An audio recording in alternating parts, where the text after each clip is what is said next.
Welcome back to Molem's Racing Travels, and we're going to now head off to Spa. Yes, Spa, round 2 of the 7-round International GT Open Championship. And let's meet the series organiser, the Spanish former racer, Jesus Pereira. I really love the GTs, you know. I did Le Mans, many races in GT in my last time as a racing driver. But now I think it's the most great time of GTs around the world, you know, and especially GT3 and the new regulations that permit to balance the cars and make the very different kinds of cars in the same performance. Is fantastic and bring the possibility to everyone can win the races with the most popular and beautiful cars. What's special about GT Open against maybe Blancpain or other series? Well, we are always thinking in the Pro-Am system, you know. In fact, we have the handicap system, you know. The big difference between us and the others are, first of all, the calendar. We always go to the top racetrack around the Europe, basically, and the balance between different kind of drivers. So Johnny Molem putting the Ferrari on the front row of the grid. Now we can ride with him around the Spa circuit as he comes through the bus stop chicane. And I hand over to Johnny, who will give us a full description of a lap around one of the greatest circuits in the world. Thanks, Andrew. Heading down into the La Source hairpin here. Very, very heavy braking. First gear. Try and keep the apex as close as you can, but also need to keep momentum through that corner. Then up through the gears, heading down now into the famous Eau Rouge corner. You get so close to the wall here on the right that you almost scrape it with your right-hand wing mirror, flat all the way into it. Keep it flat, maybe sometimes a slight lift at the bottom of the hill.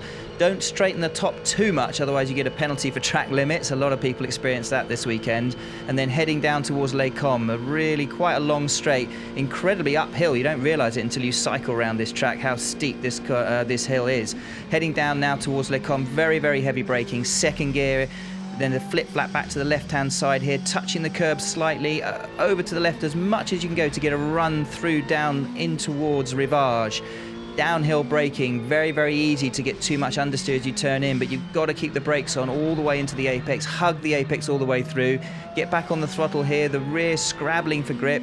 This is the corner with no name. Take a little bit of apex curb, not too much, or it flicks you over into oversteer on the outside. And now heading down towards Pouhon corner. No gravel on the exit here, loads of runoff, but still a very daunting corner. Fourth gear, back on the throttle as early as you can, and flat all the way through here, right down towards Les Fagnes now. This series of right, left, and then right again.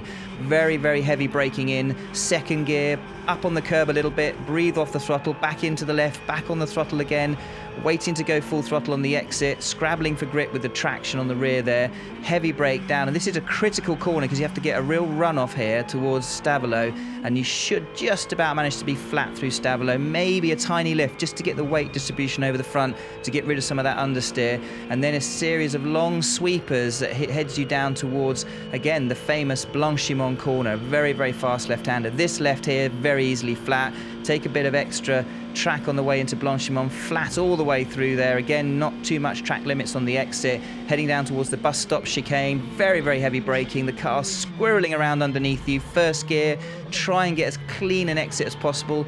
Limit the oversteer, and that finishes a lap of the famous Spa-Francorchamps circuit. Thanks, Johnny. Well, a sub 2 minute 20 lap round Spa there, and braking so important. Let's find out a little more. Well, we've got ABS in this, all the GT3s here have ABS, so to an extent it is about hitting the pedal as hard as you can initially, and you almost get it into the ABS, and that can be anything from 100 to 120 bar of pressure, which is quite a lot if you work it out in terms of kilos. You're hitting the pedal every lap. But then it's not just a case of staying buried into the brake pedal all the way into the corner. Even with ABS, you need to start modulating a little bit. And that's what I was mentioning earlier on to Ivor. Even when his peak brake is quite good, he then starts bleeding out of the brake quite early, which then means you're not keeping the weight transferred over the front. So as you're turning in, the front's wanting to understeer. If you can trail brake in, that actually keeps that weight transfer over the front tyres. So it's actually pushing them into the tarmac. So you're actually able to carry more speed to the apex. So is there any time when you don't press the brake quite so hard? Yeah, I mean, like Puon, for example, double apex downhill left-hander. You're giving that. I'll give you an example. So, for example, Ivor and I going into La Source, we're braking. Our brake pressure is about 110 bar, for example. But going into Puon, our brake pressure is 60. So why are you a little softer on the brake just there? It's because you're steadying the car. So there, you want the car to not have too much pitch into it, because if you turn into Puon and you're pitching it in, it unbalances the car, and then you can get the rear moving. The attitude of the car, the rake of the car, the dynamic rake of the car is critical for downforce, because obviously the more rake you've got in the car, the more downforce you've got. But also, mechanically, if you've got a lot of rake in the car and a high rear ride height, the rear is going to roll around a lot going into the corners. So you could have too much front downforce, too much centre of pressure forward by having too much rake, and then you have an unstable rear. So there's a trade-off. But if you're going into the corner with dynamic rake, initially you want the weight on the front. The minute you've got to get the grip to turn in, the minute you're turned into the corner, there's a tightrope that you're walking where you still want front grip, but you don't want to lose rear grip. So what you then do is you just get into a little bit of throttle once the car's in, and that little bit of throttle just starts sitting the rear ever so slightly, and that gives you grip in the rear. If you overdo that, it'll push understeer, what we call power understeer, and it'll just power off the corner with understeer. If you wait too long to put that little bit of throttle in, it could float to off throttle roll oversteer. So you're treading a tightrope at that point, and that last little bit of brake pressure, how you release it, that moment of coasting when you're not on the brake or not on the throttle, and then how you pick up on the initial throttle, that's the delicate bit. It's not just smash the brake pedal, turn in, smash the throttle. There is real finesse in those moments, and it's how you connect it that allows you to carry speed through the corner and maintain a higher minimum speed, which gives you a good lap time. So some great insider talk there from Johnny Molam with some real technique talk. He was also talking into a microphone as well. Johnny doubling as a pre-race interviewer at the GT Open. There he is, asking all the right questions, no doubt. So let's check out what happened in the race.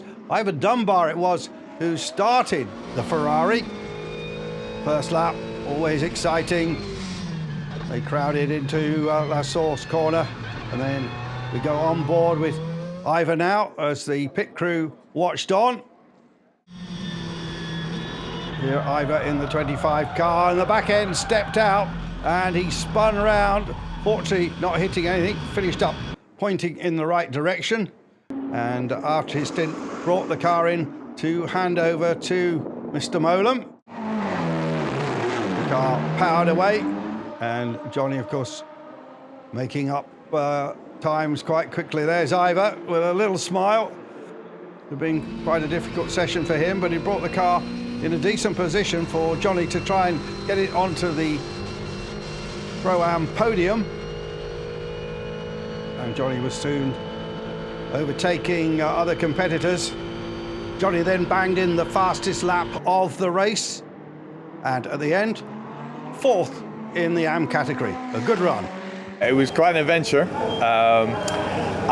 We started at the back of the grid, ended up P12 due to some heroic driving by Johnny, and I went off tucked in behind the pack, thought I was right up with it. First flat out lap into Puon, and suddenly realised there's a hell of a lot more weight in the back of the car with all the fuel on board, and took it through 180 and then back again and carried on, but that lasted a little bit of time. But then we got lucky with a couple of safety car incidents which allowed me to pull back up, and by the time we changed over, we were close enough for Johnny to go do his magic and overtake quite a few people and get us into a respectable position at the end of the race. Very good, actually. We got quite lucky. We had two safety cars in Ivor's stint. He did really well to hang on to the back of the pack. So when I got in, we were towards the back, but I was able to actually be in touch still, and came through, pushed as hard as I could all the way through. Actually set the fastest lap of the race, so we're really pleased about that, and really pleased with Ivor's pace as well. He was doing super well. We ended up finishing in the top 12 overall, but fourth in Pro-Am. So one place off the podium, only 9 seconds off the podium. So yeah, it would have been sweet to get a podium, but a fantastic result for both myself and Ivor. So let's now head back to Silverstone, see how that training had helped Bonamy Grimes. Here is Bon and Johnny in the final stage of the race. Chris Hartley is your commentator. Johnny Molam is about to pick up a Class 2 win, but most importantly, an overall victory. The Class 3 leader, Simon Rudd, is just ahead of him. The checkered flag is readied.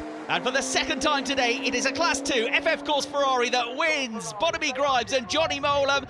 We've done a lot of work, a lot of training, a lot of testing. All through the winter we've been testing, and Johnny's really brought my driving on leaps and bounds. Red River Sport's been fantastic, so brilliant. Johnny, how's he been? Has he been a good student? Obviously, he's learning fast. Oh, absolutely. I mean, you can tell when someone gets in the car. When he very first got in, we did a track day, and I could tell within 3 laps that he had natural talent. But even then, he surprised me. His learning curve has been meteoric, how quickly, and he's driven GT3 cars in testing, driven LMP3 cars in testing, got to grips with it really quickly, so clearly got a lot of natural ability. In our next programme, Johnny jumps out of a plane, plays table tennis and tests the latest LMP3 Ligier. But for now, from me, Andrew Marriott, it's so long.